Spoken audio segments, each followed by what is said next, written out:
Hi, everybody. Welcome to the 4 to 5. Eric Chilton here alongside Chad Silver, Monique Robinson, Lauren Coleman. Hello. Hello. Hello. Hello. The gang's all back together. We are. I'm trying to find if there's a color pattern here. I mean, Blue and Blue. oranges. I guess Okay. I'm Solids. the oddball out then. We're solids. yeah. That Okay. works. That Yeah. works. Solids and patterns. Thank you. Uh-huh. That Yep. works. I like the light colors, knowing you have to be out in the weather garden today. I mean, it is hot out there. I'm staying in the V set, right? Producer, I'm Staying inside. Well, thank you for watching us on air, online, Fire Stick, Roku, and the News 2 app. As always, we are on Facebook, so let us know you're there. And we got a lot to talk about. Let's get to some big news brewing in Greensboro. Pretty soon, you might be able to get your Topgolf fix right here in the Triad. That's right. City Council members last night made significant steps toward bringing the popular attraction to town. WFMY News 2's Jalen Gilkey found out why Greensboro would be a perfect location. The relationship between the city of Greensboro and the game of golf goes back decades. In 1938, the city hosted the first ever Greensboro Open, now known as the Wyndham Championship. This event is the 6th oldest on the PGA Tour. In 1955, 6 black golfers known as the Greensboro Six helped integrate golf courses all over the country while helping make the game more accessible to the black community.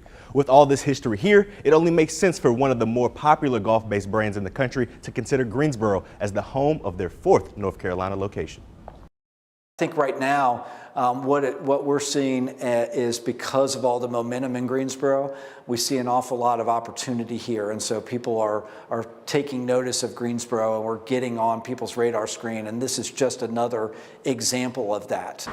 Topgolf now has 2 locations in Charlotte, as well. They're building a new location in the Triangle. And after last night's decision to approve the expansion of the sewage system in the areas of I-40 and Guilford College Road, Greensboro is one step closer.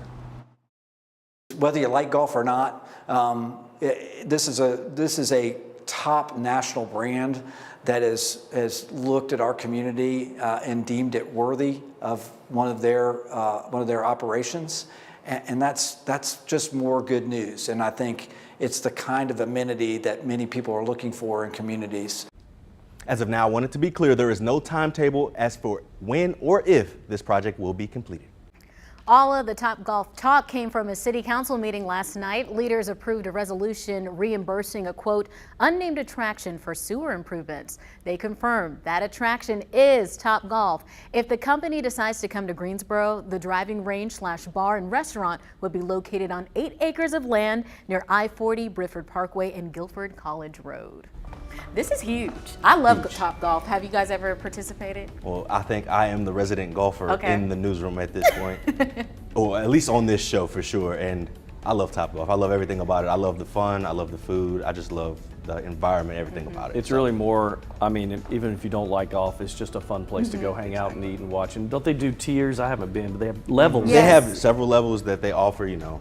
They've lower, the middle, and then the upper levels. It's just to accommodate more people. And I think the higher up you go, the little further your ball travels. Yeah. But It makes you feel good. never know. It makes me feel good. That's at right. least. No, I really like it too, and especially, you know, for people who, Jalen is, like you said, the resident golfer, for people who just like to play, like just hit a couple balls every once in a while. It's fun to do, you know, it's just very laid back. I mean, I was actually surprised to hear that Greensboro was chosen, because how it's been is like big cities get Topgolf, right? And so the medium-sized markets, I had never really seen that before, so it's encouraging to see they're expanding to some of the smaller places. And more people will definitely be coming in, and it's exciting for us because it's good adult fun, but then you can also have child it can fun be too, family fun. And I'm not much of a golfer, and I enjoyed myself. I was missing and swinging them, but like you said, it's a bar, there's music, it's just so much going on. And Did you go to the I'm Triangle excited about one? it. Is that- So I've been to the one in Atlanta. I've been to the one in Las Vegas. Wow. Oh, I've been wow. to So the you're one like in a New York. legit I've been to a whole bunch of them. member. So I have a card. Oh, wow. Interesting. I went a Okay. couple years to the one in Northern Virginia, like right outside of DC, and that was a lot of fun. What about you guys? I've only seen the one in the Triangle. I was close Okay. to it one time, and actually it was Luke and Christian that were going, and I saw them at a restaurant close by. I've been Raleigh, Charlotte, and Jacksonville, Florida. So, but it's cool. They all look the same. And Yeah, they do. I love that they have all different holes where you can try to get more points and that kind of stuff. That's it's cool. Just fun. Great way to just grow the game, right? If you don't know anything about golf, it's just fun recreation. A lot of my friends, that was their first golf experience, and now they call me like, hey, when are we going? I'm trying to get some clubs. So We can't it's wait great. to hear. Absolutely. that. We will keep you posted. All right, turning now to your 4 to 5 roundup. First up today, we have learned a powerful civil rights figure in our state has died. Reverend T. Anthony Spearman was a former president of the state chapter of the NAACP. He was also a current member of the Guilford County Board of Elections. At this point, we don't know how he died. Reverend Spearman was 71 years old. Right now, several people are sounding the alarm on bad gas in the Triad. A woman posted this to Facebook claiming the Shell gas station on Westgate City Boulevard gave her son gas with water in it. She says after he filled up, he drove for less than a mile, only to have the car completely shut off. The woman quickly called up her mechanic, who confirmed. I noticed it was clear, fluids coming out, so Pop checked the fuel pump, poured it out, noticed it was all, clear. So gave me a prime indicator that, it was full of water. Ouch. The woman says it cost nearly $1,000 to replace several parts on the car. State officials did confirm a citation for the accused gas station. Coming up at 5, we'll hear from another woman with a similar issue, this time in Thomasville. The Better Business Bureau says bad gas isn't usually a common problem, but if it's suspected, file a report ASAP. Investigators recommend contacting the North Carolina Department of Agriculture. The number is at the bottom of your screen here. If you're filing a claim, they recommend keeping all receipts and having the state test the fuel. Last year, the department says they received 270 requests from consumers. We're learning more about the first monkeypox case confirmed in Guilford County. Health leaders say someone living outside the area recently tested positive in the county.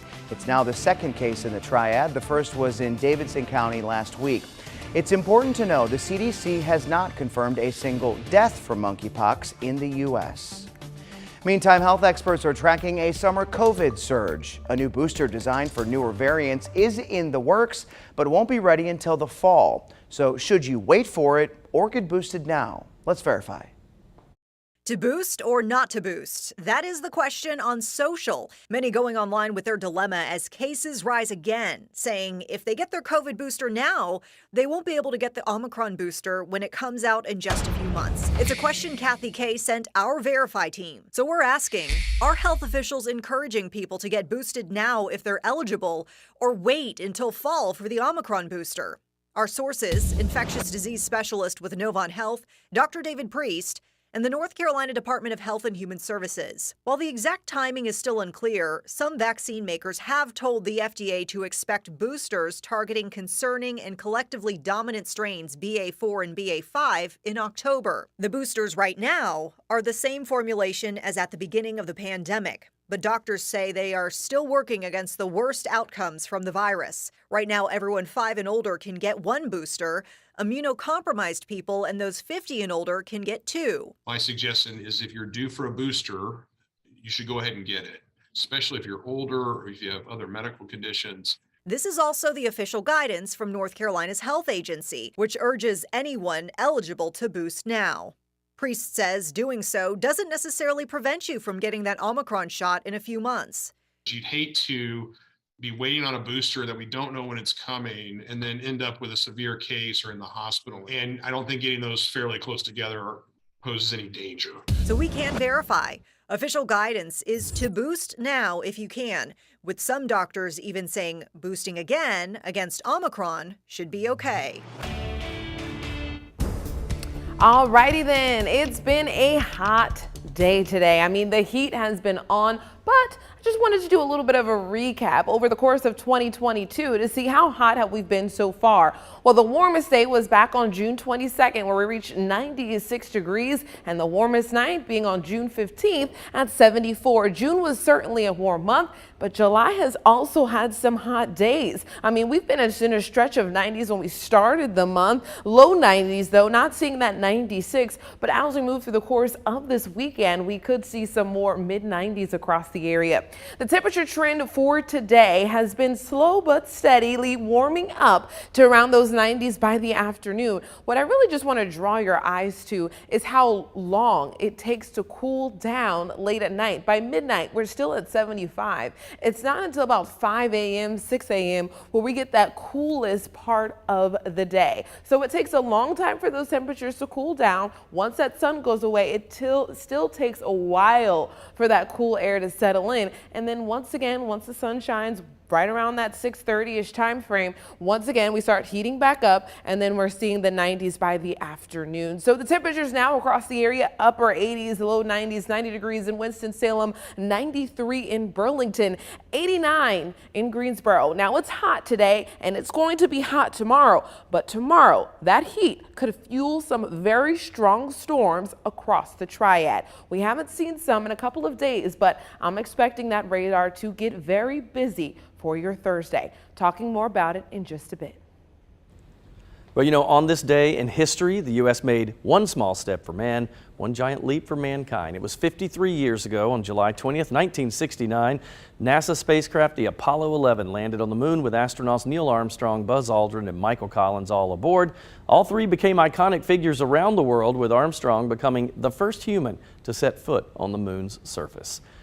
So when we made that history on the moon, I know for me, I was 3.5, and so I barely remember my mother telling me to watch this. People are walking on the moon, but I don't remember seeing it. I was so young. But I did ask you on Facebook, what were you doing when that happened? And we've got hundreds of comments on this. Charlotte Blankenship Harmon said, I was 9 years old watching it on a black and white TV at our beach house at Long Island Beach, New Jersey. Connie Lassiter said, I was starting up labor pains with my first daughter. She was born on July 21st, and it was a very hot day, too.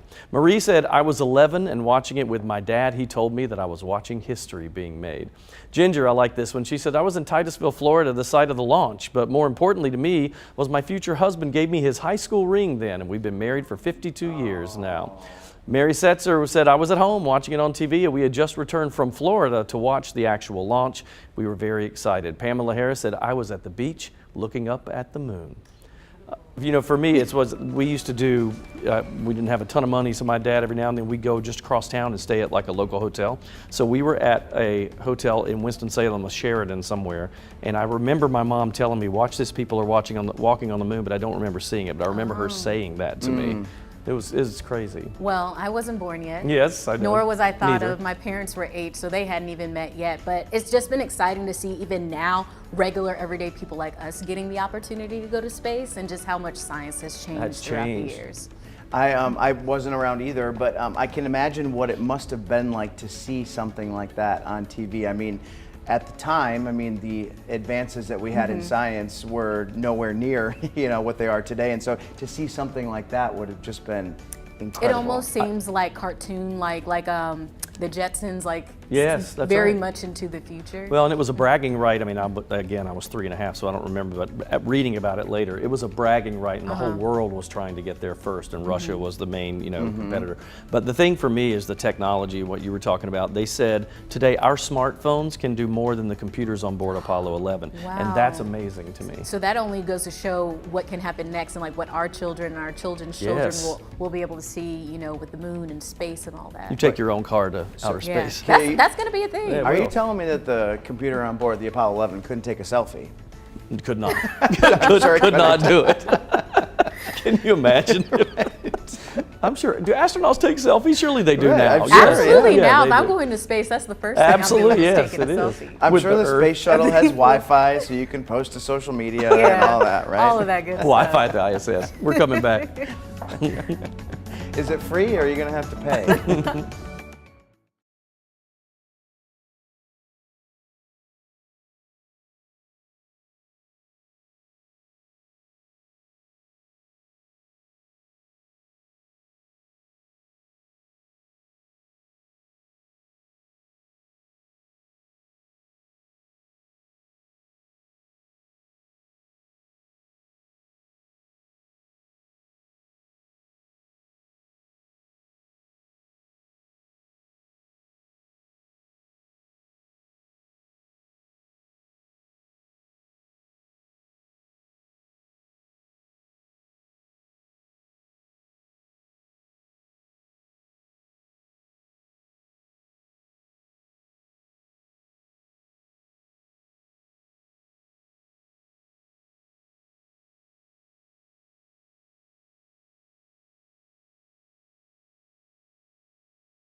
Well, one of the last calls you want to make is to 911 for a life-threatening emergency. But if you do, you likely want a warm, compassionate person ready and prepared to serve your needs. No matter the emergency, Ashley Dunn is suited up and ready for duty. 10 years on the job, and the job is still just as wild as day one. No 2 days in EMS are ever the same. Ashley Dunn is a quality compliance specialist and senior paramedic with Guilford County EMS. This is that machine like on TV that says clear and somebody shot somebody. Our call volume has increased exponentially. So part of my job that I really enjoyed, that I fell into a couple years ago, was supporting those providers to make sure that they have the stuff that they need to provide help to people in the community. But some days she's out and about responding to calls, and those days are busy. It could be, a heart attack in the morning. We can help somebody's grandma off the floor by lunch, and we could be delivering a baby by the afternoon. You heard that right. Dunn says she's delivered 3 babies on the job.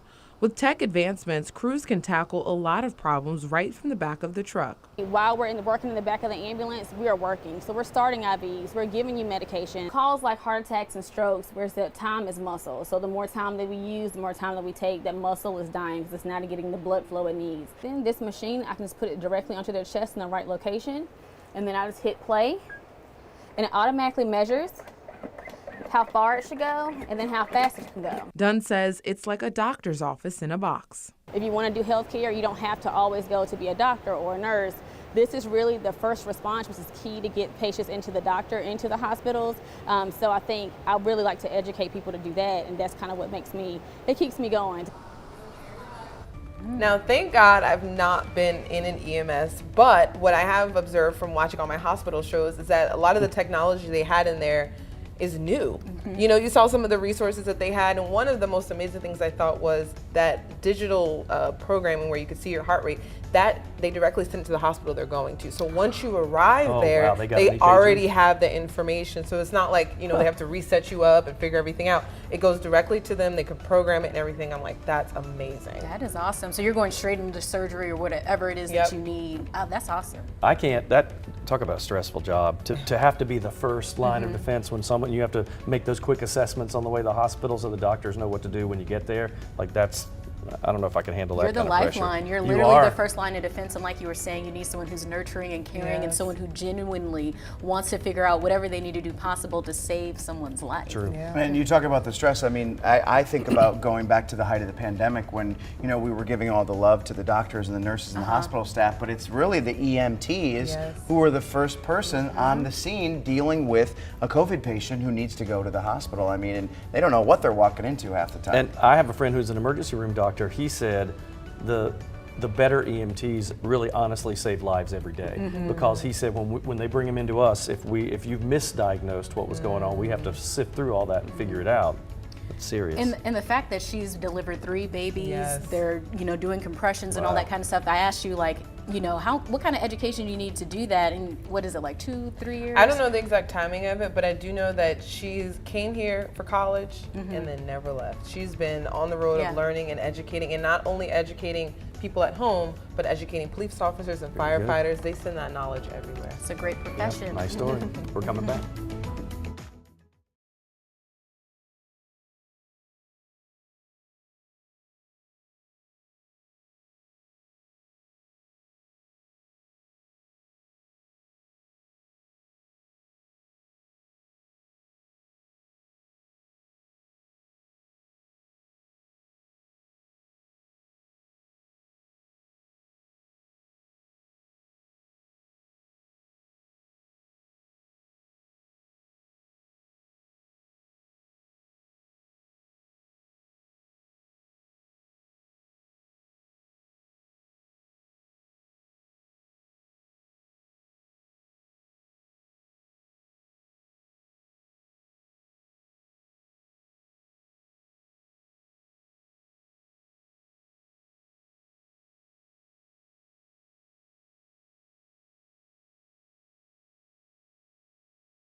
Our radar hasn't gotten too busy since the weekend. This weekend we had active weather. Monday and Tuesday we had small showers and storms. Now we're seeing on our radar this severe thunderstorm warning that is well away from us, with some heavy downpours, intense lightning with it. Elsewhere, things are much drier and quieter across the area. But tomorrow, I do anticipate things getting much busier. And in fact, the Storm Prediction Center has upgraded things. Yesterday, I talked about how we had a marginal risk for severe weather, level 1 for the area. Now we're at level 2, which is a slight risk. The storm threats aren't changing much in terms of that tornado threat, still not a factor at all. Damaging winds are the primary concern. We could see immense lightning with some of the storms, as well as some very heavy downpours.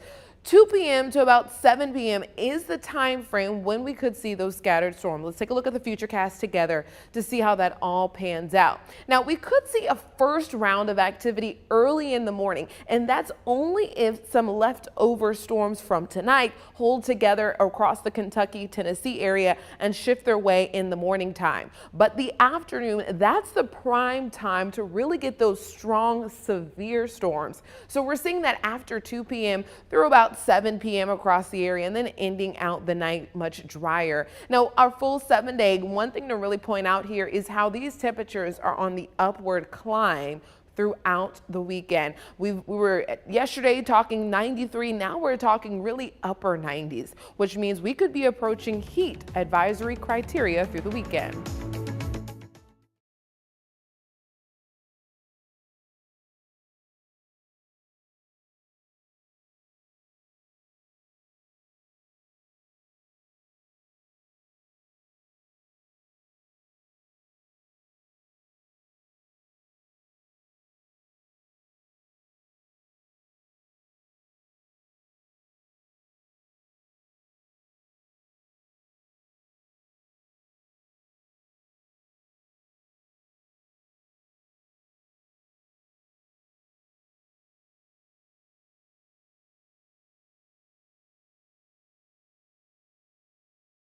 We don't know what it is. Nobody knows? Nobody does. This is the weirdest looking thing ever. So Do a Google Facebook people, search. We've heard. what you're looking at is something that people were seeing at the beach, Well, they're not looking at it. and they couldn't, we're up. Or we're not streaming? I mean, we're streaming, but they can. Oh, can they see that? Yeah, they can see that, yeah. Oh. They can see it. Sorry, Eric. Don't look, this is the weird creature that was at the beach for a week. Now this is the one they found this week. Yeah, we don't know what that is. Hopefully you don't step on that. I mean, it Hopefully you looks just kind don't of even see sharp. it. But was it on the beach or like stuck to a pole or something? I don't remember what this. I think it was at the bottom. Oh, it was on the barnacles. Ugh, that's creepy. It kind of looks like food. Like, would you grill it and eat it? I might. No, It probably is full of protein, y'all. he said he'd grill it. Keto. If I don't know what it is not going to be eaten. Mm-mm. That is a strange Just put looking some thing. barbecue on that and some seasoning. You'll be all right. A little Old Bay. Some hot sauce on it. You can't go wrong. You got Old Bay and hot sauce. Normally I'm a medium rare guy, but I probably take that medium well. Well, you could put Old Bay and hot sauce on a board and not eat it, so, you know. On a board. Ghost pepper sauce. Yeah, I'm just saying. Ghost pepper, oh man. I have some of that in my desk. I mean, it almost looks like a rib. Chad, one day, one of our photographers here named David, or Dave, accidentally took my ghost pepper sauce and thought it was regular hot sauce. And he just, you can't only do like 2 drops. Really? And he had to like run to the bathroom and wash his mouth out. Oh, there's the up close. Ugh.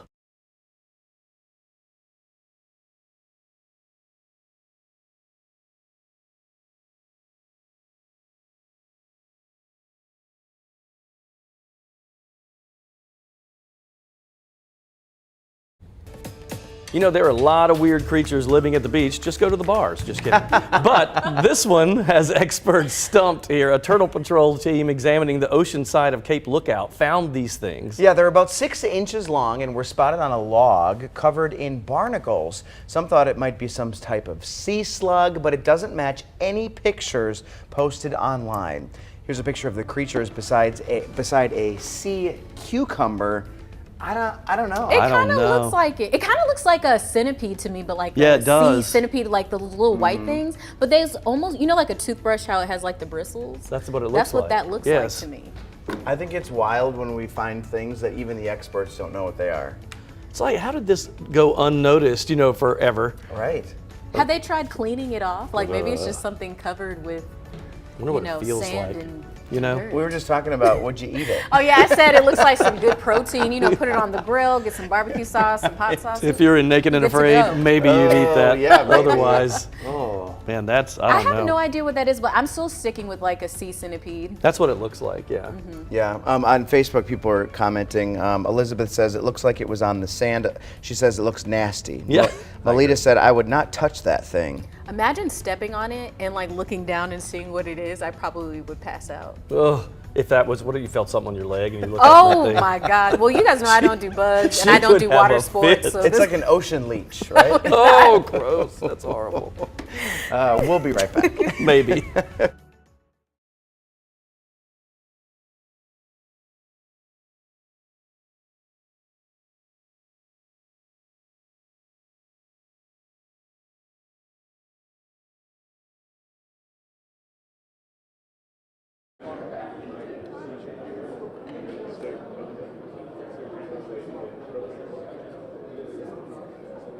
Time. Hey, mic check, 1, 2, 3. Quick question. Am I in this chat at the end?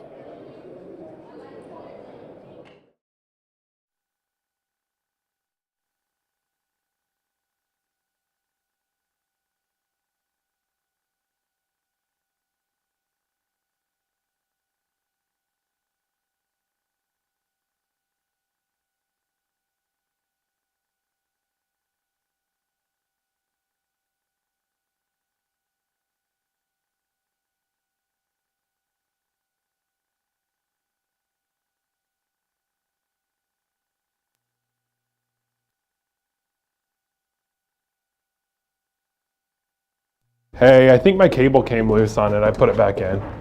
Can you hear me now? Yep. Cool. Thank you, ma'am.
Good afternoon and welcome to your 4 to 5. I was trying to come up with an alliterative way to say Happy Wednesday, like Wonderful Wednesday. Wonderful Wow Wednesday. Out Wednesday.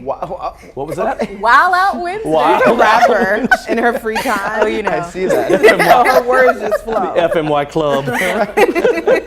I'm Chad Sober. This is Eric Chilton. That's Monique Robinson. That is DJ Lauren Coleman. Queen LC for life. Queen LC for life. I'm That's a right. Queen LC. Thanks for watching us. We've talked about that many times before. Right here on air, of course, you can watch us on Fire Stick, Roku, and our WFMY News 2 app. And if you're on our Facebook page right now, we're live. We'll chat with you during the breaks. Yeah, make sure you join us there. For now, we've got an update on the first monkeypox case found in Guilford County. Health officials say someone living outside of the area recently tested positive in the county. It is now the second case in the triad. The first was in Davidson County last week. The CDC has confirmed about 2,100 cases nationwide, just 21 in our state. And And it's important to note the CDC has not confirmed a single death from monkeypox in the U.S. While monkeypox cases are relatively low right now, health experts do expect them to rise. The CDC says it's primarily spread through prolonged physical touch with an infected person. However, people can also get it by kissing, cuddling, or even touching clothing used by an infected person. One man in Texas says his symptoms were so painful, he's not sure how he made it through. Are they as bad as they look? Oh my God, so much worse, so much worse. Anytime it grazes something or touches something, it literally feels like someone's taking a potato peeler to your skin. It's the most traumatic experience I've ever had. It's the worst sick I've ever been. Just please help us get that vaccine out. Painful. This week, state leaders highlighted their new monkeypox education campaign called Get Checked, Get Tested, Get Protected. It includes a list of symptoms and where people can get the vaccine. Right now, 7 clinics statewide are offering the vaccine, just one in our area, the Forsyth County Health Department. Dig into it's Ben Briscoe here. Early voting is going on right now in Greensboro for the January 26th election. All the signs out in front of the early voting location. In a city of almost 300,000 people, only about 7,000 have voted so far. Listen, don't let other people decide your fate. Go vote to be counted. And before you do, we've got both candidates for mayor right here in the studio today to help you make an informed decision. Don't miss our conversation with the candidates starting at 5:30. Now, aside from picking the next mayor of Greensboro, voters will also decide several at-large and district seats. We reached out to each of the candidates and asked them a few questions about the top city's issues. To read up on those, look for this story under the To Be Counted section on WFMYnews2.com. And of course, there's also going to be some big bond decisions on voters' ballots. 5 big city projects are up for debate. Here's a breakdown: $70 million for Parks and Rec, $30 million for housing, $15 million for transportation, and about $20 million between police and fire. Again, early voting in Saturday. Election Day is Tuesday.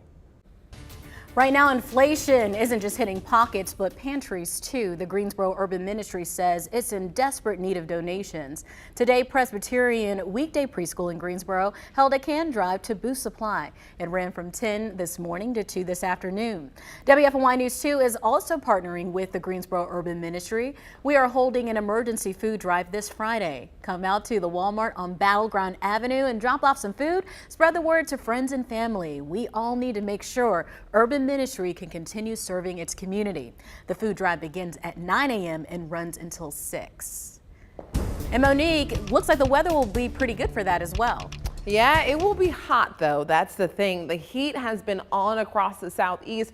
Taking a look at the high temperatures for today, Oklahoma, Texas, everyone in this stretch of warmth. 106 being that high temperature in Dallas. I'm going to step out so you can see even on the West Coast. Las Vegas temperatures at 110. Boise, Idaho, 100. Phoenix at 109. A lot of even 90s across the area. In fact, nowhere you live across the nation you are feeling a cool temperature at all. High pressure has been in place, bringing in the heat for us across the southeast. A cold front approaching the area will spawn those thunderstorms in the afternoon tomorrow. And we're going to keep a close eye on that. But then that high pressure builds its way back in once again, making for hot conditions. That Bermuda high, that's what we generally talk about, that steers hurricanes or tropical systems throughout the summer, is what's bringing the heat on across our area. It's been persistent. As I go through this time loop, it doesn't move much, so the heat is certainly on through the weekend.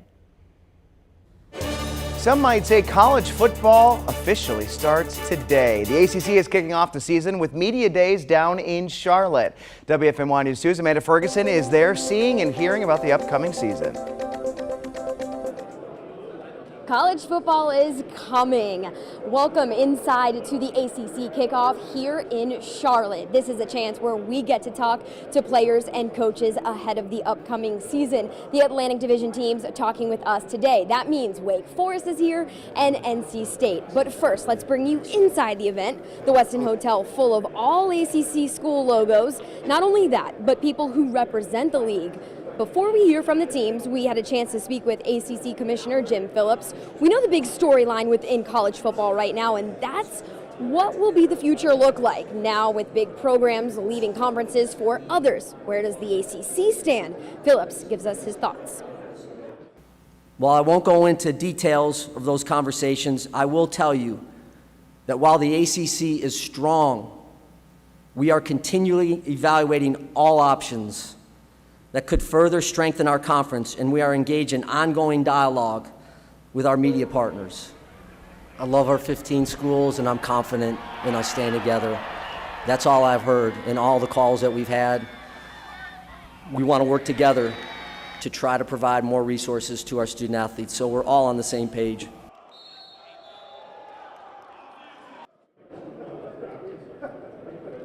I mentioned hearing from players and coaches. We will hear from NC State and Wake Forest coming up in 6 Sports. A lot to talk about here between those two teams. You know, this is a big talker online right now, all the sports channels, and if you're looking at, if you do like a lot of sports radio stuff, especially in the Triangle, they're all talking about this. And a lot of people disagree with the ACC commissioner, and they think that this is the way the world's going and that the ACC has to either get on board this train or not make it. So a lot of folks are saying, in 2 to 3 years, whether we see an ACC or not is up for grabs. Wow. It's big. It's money. It's all money. Yeah, speaking of big, for some reason there's a hot dog behind you there. So we're going to be talking about that a little bit later on in the newscast. Hot dogs, football. I just wanted to point that out. Stadium atmosphere. Yeah, that's what we're trying to create wondering why here. that's there. But yeah, I agree. I mean, it's so crazy. I'm curious to see how all of this is going to evolve over the coming months. So people were saying that I think the ACC schools are getting like $30 million a year for these TV contracts with the ACC network, which is actually ESPN. But if the SEC and the Big Ten keep growing the way they are offering these schools $100 million per school. The ACC schools have got to figure something out or they'll be out of that money, and then your program suffers and people don't want to come to your schools. Right. Athletes, that is. Definitely something we'll be keeping an eye on. Very big. Well, we're going to keep it in sports. We got a great update to a story we told you about yesterday on your 4 to 5. Remember East Forsyth High School's Kirsten Deal? She was competing for the national title of Softball Player of the Year. Yep, she was the only competitor from the Triad, and when we aired the story, she was under by about 2,000 votes. Well, she called on the Triad, and boy, did you answer. She took home the title with a landslide lead of 4,000 votes. As we said yesterday, that's the real deal. That is awesome. Congratulations to her. National Softball Player of the Year. That's right. That's huge.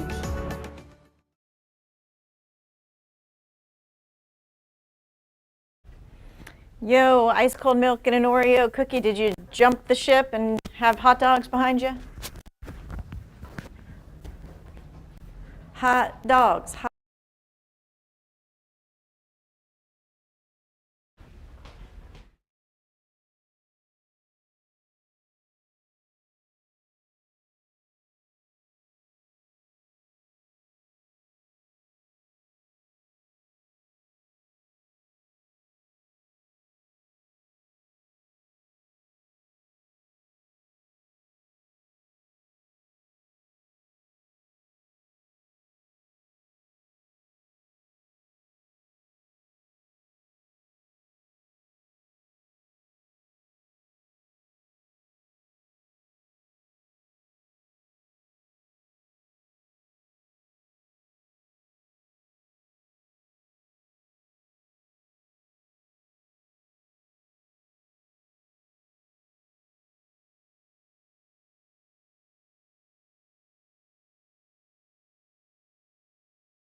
All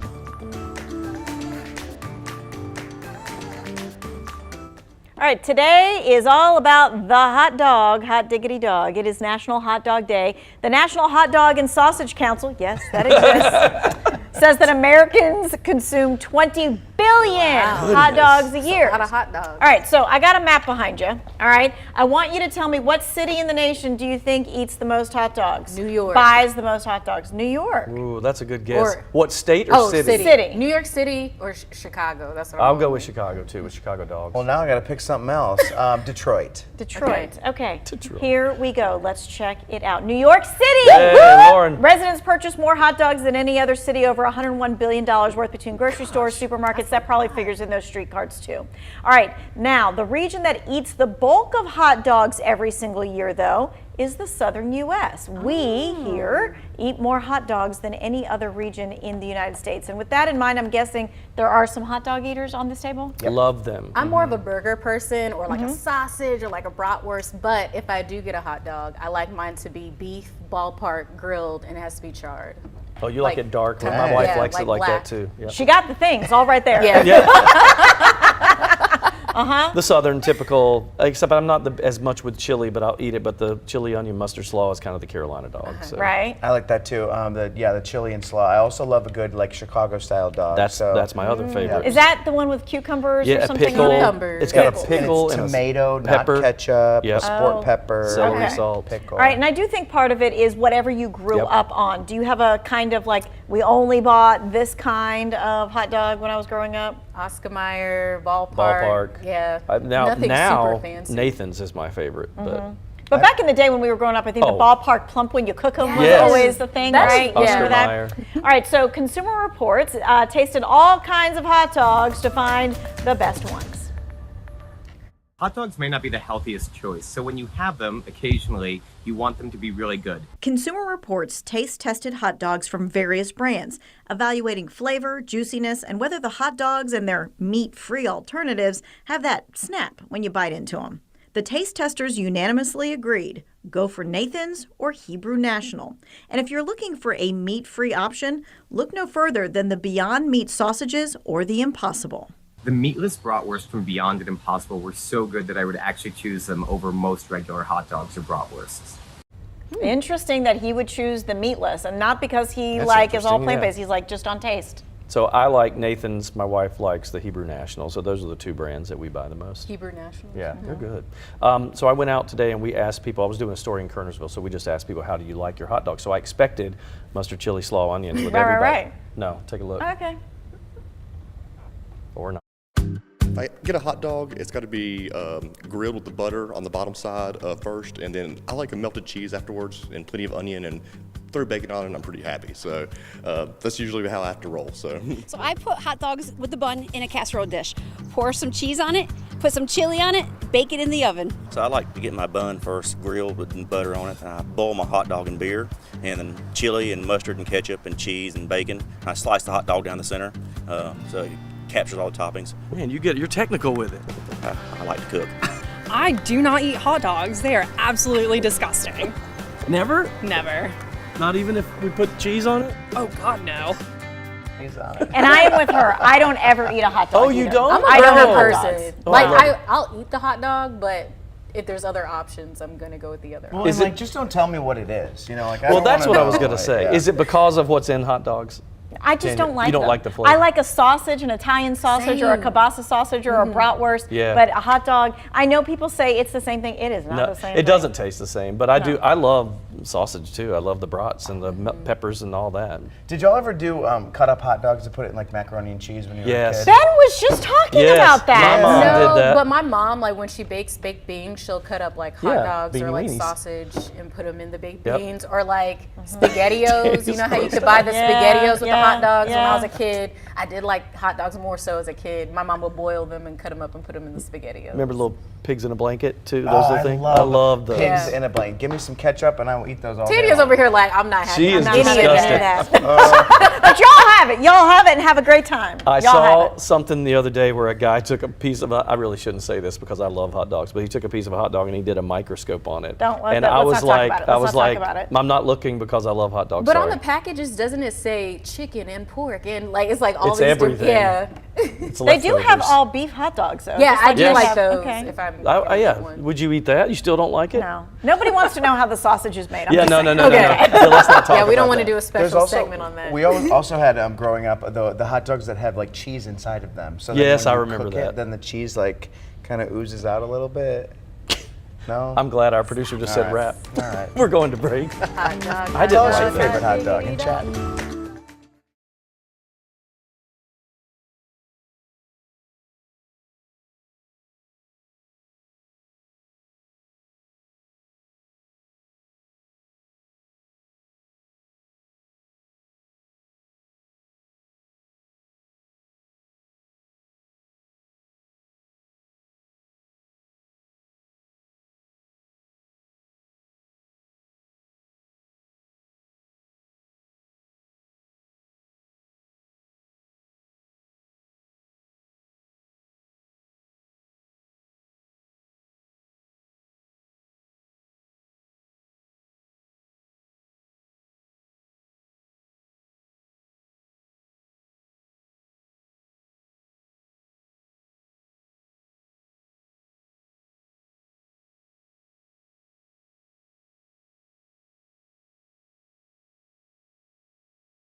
You know, we do love our gardens and the triad and gardening in general, but a lot of folks nowadays, they don't want the chemicals on there, right? You want to raise them naturally, but then the bugs are a problem and all types of things can eat your plants. So I spoke with the folks at Paul Senior Botanical Gardens about, is there a more natural way to get this done? And they tell us about something called companion planting. Take a look.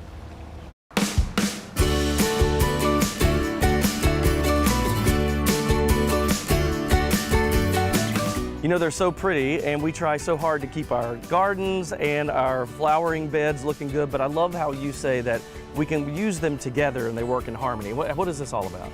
So we're going to talk about companion plants, and companion plants serve many purposes. One, you want the flowers, you want the foliage or the texture of something that might be pungent, and then three, you want decoy plants. Okay, so let's start with this one then. I recognize these from my parents. They used to plant marigolds all the time. Yes. So we've got flowers, marigold flowers, which help attract the pollinators so that they can come down from the sky. The foliage on the marigolds is pungent, so they don't typically, four-legged critters like rabbits, squirrels, don't like the foliage, so they kind of keep the pests away from the tomatoes. Oh, and so our tomato plant's right next to that. Okay, so Yep. we can plant these at the base Yep. of all those. Yep. And then all right, perfect. Now, this one you were telling me, and look at these leaves are all eaten up. What's happening They here? look like skeletons. Yes. But what's great about this is a decoy plant. So we talked about how this is a great companion plant to pull certain bugs away from our desired plants. So sweet potato vines, you don't typically grow them for the vines, you grow them for the fruit. So while the foliage is up, let the Japanese beetles do their damage. Let it do it here, and that way they won't do it somewhere else. Look at this, right down here, there's one right in the center, and he's been eating away. So that way they eat these plants and not the ones next They'll to them. leave most of the other things alone. Okay, does this spread? It looks like it spreads. It's a lot. ground cover. It's a vining ground cover. So Okay. yeah, there's probably 3 or 4 plants in there. And then zinnias. So what's great about the zinnias too, just like the marigolds, they have flowers. So from the sky, the pollinators see a massive pink. So they're gonna come down here and they're gonna be like, oh, hey, there's some more flowers down here. And they're just gonna do a job for us and they're gonna pollinate our plants. This is perfect. This is perfect. Companion planting. I've never even heard of it before. yeah. Thank you very much. You're welcome. Awesome. We are on top of breaking news this afternoon. Thomasville police say a 12-year-old is in critical condition after he shot himself in the head. Police say he was in his grandfather's house, who was at work at the time. 59-year-old Victor Clampett is charged with failing to properly secure a firearm to protect a minor. This is a developing story. We will have more coming up. Tomorrow we'll be keeping a close eye to the radar as we are looking at the possibility of strong storms for your latter part of your Thursday. The timing being after 2 p.m. to about 7 p.m. That's the best time we could see some strong storms across the area. The tornado threat not there, but damaging winds are possible with any storms that develop in the latter part of your Wednesday. Futurecast showing you dry time through the rest of tonight, but early in the day on Thursday, early, I'm talking 5 a.m., 6 a.m. time frame, we could see some showers that push in across the area. Then we get a break. And once again, by the afternoon, we could see development of more storms for the latter part of the day. Last look at your 7-day for this 4 p.m. hour. Temperatures soaring into the 90s this weekend.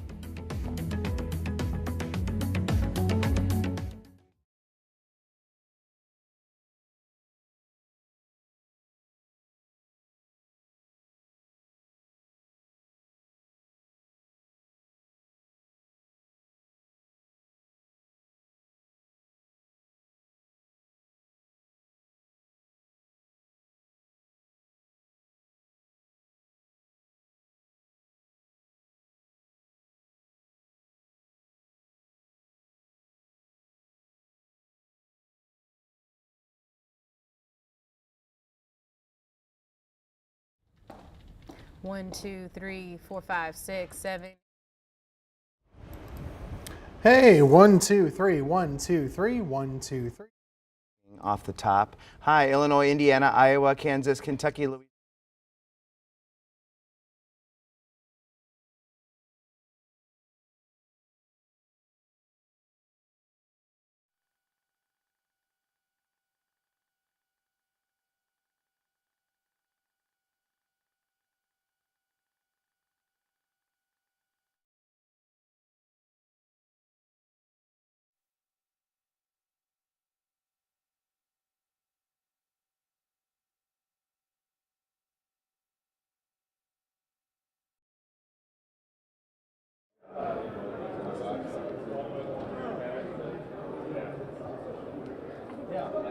Hi, mic check 1, 2, 3, 4, 5, 6, 7, 8, 9, 10. Mic check, mic. Gas station that shut down. Check 1, 2, 3, 4, 5, 6, 7, 8, 9, 10, 11, 12.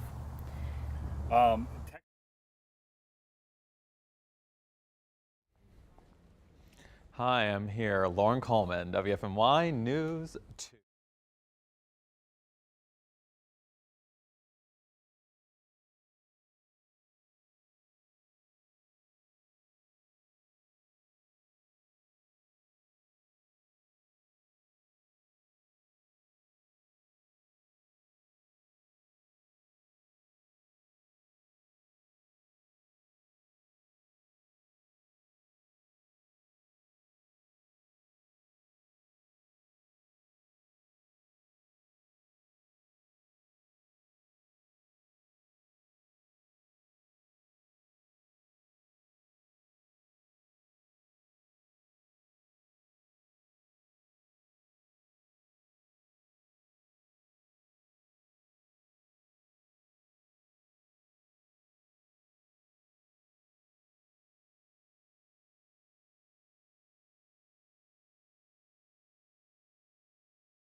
It's time for my 2 cents. Growing up, my summers were always filled with activities. Not just vacations and trips to Grandma and Granddaddy's house, but structured fun. My parents made it a point to get my sister and I involved in some type of camp. STEM camp, art camp, vacation Bible school. I'm so appreciative of the experiences and opportunities it created for me. Recently, I spent some time at my parents' house and I stumbled across my governor's school pin. The summer before my junior year of high school, I auditioned for the Governor's School of the Performing Arts, and I got in. Theater was my concentration. I spent several weeks at the University of Richmond, learning from some of the top drama professors and directors in the country. From sunup to sundown, I bonded with other kids who were into singing, dancing, and writing. It was also one of the first summers I spent away from my family. We weren't allowed to bring cell phones to the school, and we had limited access to email. During the time away, I learned about myself and what I was passionate about: performing, writing, and the ability to educate and spread awareness through theatrical presentations. In many ways, camp led me to my professional career as a journalist. To all my parents out there, while there's still some time left, consider enrolling your child into some type of structured activity this summer, or maybe even an after-school program in the fall. It might just be the thing that helps them on their path to purpose and success. That's my 2 cents. That's your 4 to 5. WFNY News 2 at 5 starts now.